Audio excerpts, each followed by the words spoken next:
Welcome to what should be a fantastic close to the MAC football season as we crown the champion of the MAC Conference Championship game.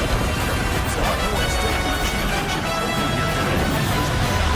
Potentially For the first time ever, a MAC title game is played on campus grounds. And this one might be the biggest MAC title game of them all. Number 5, Northern Illinois, hosts number 19, the Marshall Thundering Herd. The winner of this game will assuredly be one of those 12 teams in the CFP. If NIU wins, they'll be a top 4 seed. If Marshall wins, it would shake up the entire CFP bracket. So here we go, the first play from scrimmage, and the NIU faithful are absolutely roaring. And the Thundering Herd running back loses the ball, gets picked up by Spencer Harper on the first play, and the fans continue to go bananas, knowing they might have just sparked the biggest play of the game on the opening play. 2 plays later, it's Sean Brake who walks in untouched, and what a perfectly executed start for the Huskies. They go up 7-0 in a blink. However, the Thundering Herd are 11-1 for a reason. They march right back down the field. Now it's 3rd and 4 inside the 7-yard line. Plenty of time to throw, but they're going to throw it away on 3rd down. So they will settle for a field goal to try to make it a 4-point game. However, the snap is very slow and the hold's very slow, but he does get it up there. It was nearly blocked. Now second quarter, next NIU drive. It's 4th and 5 in enemy territory, but it's too long of a field goal, so they go for it. They're going to check it down to Bam Bam Bishop, who's going to turn upfield, stiff arm a defender into the grass and get the first down and keep the drive alive.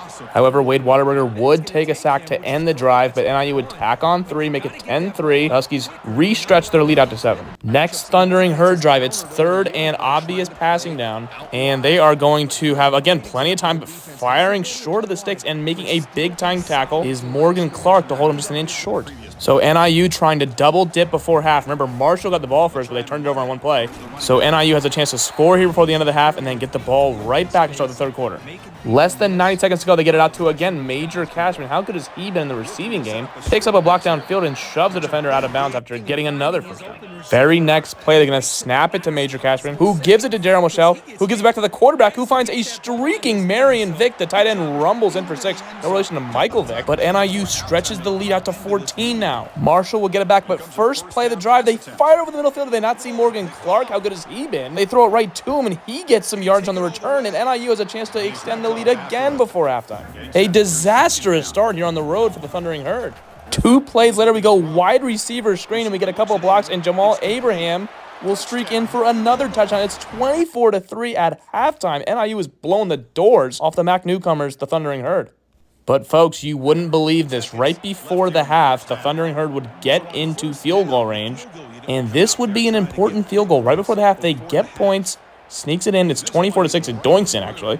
But the Thundering Herd are within 18 as we go to the locker room. Now, first drive out of the second half for NIU. It's 3rd and 6, trying to keep the drive alive. And Wade Waterberger gets crunched as he lets it go in the mop, but he finds John Brake to keep the drive alive. Very next play, now it's 1st and 10. Wade Waterberger, who's he looking for? The Charmin ultra soft hands of the tight end Ezekiel Corner, who slips and slides down for another first down. Now 2.5 to go in the quarter. NIU looking for the knockout punch to send the Thundering Herd home. And Wade Waterberger just holds on it for a little bit too long. The ball is free. It's scooped up by the big fella, number 95. The Thundering Herd have it back. The turnover they needed desperately heading into the final quarter. And here we go. First play of the fourth quarter. It's 1st and goal for the Thundering Herd at the 2-yard line. And they're going to hand it off to ETN, who's going to shake a tackler and bowl his way in. And the Thundering Herd are now within 11. So don't touch that dial just yet. Can NIU finish out this MAC title game? They're going to get a Bam Bam Bishop, who's going to run through the official. And I think just because of that, he threw the flag. I don't see any holding on that play, but he called it on the elite 92 overall left guard, Cato Dell. I didn't see a hold. But Marshall will get the ball back, and right before the 2-minute warning, they are striking again. Trying to make this a 1-score game. They were once down 24-3. Remember, last year, NIU was haunted by that double-digit lead in the fourth quarter they had against Western Kentucky, which they end up blowing in the MAC title game. So here we go. Final play before the 2-minute warning. NIU has to keep him out of the end zone. But they're going to fire to the end zone. It's picked off by Dontrell Chambers. What an athletic play by the corner to essentially wrap this thing up. So it was the defense of NIU because the offense disappeared in the second half. Wade Waterberger needs one more first down to close this thing out. There's clearly defensive pass interference. Contact was made. It was caught anyways by T. Stead. And that should write an ending to this MAC title game. What a win in front of their home crowd. Looking for some style points here because the CFP playoff committee is watching. And they rule me short. I think I kind of got in, but whatever. Who cares? We win the MAC championship. We are going to be a top 4 seed in the CFP playoff when the bracket comes out tomorrow. And what a dominating season by the Northern Illinois Huskies. They cap off a 13-1 season. We wind up being the number 3 seed in the bracket. We'll play either Mississippi State or Boston College, who we throttled week 1 in Chestnut Hill. And how cool of a moment is this? The Doak Walker winner is Bam Bam Bishop. He's also a first-team All-American, as is Daryl Michelle. What a year by those two.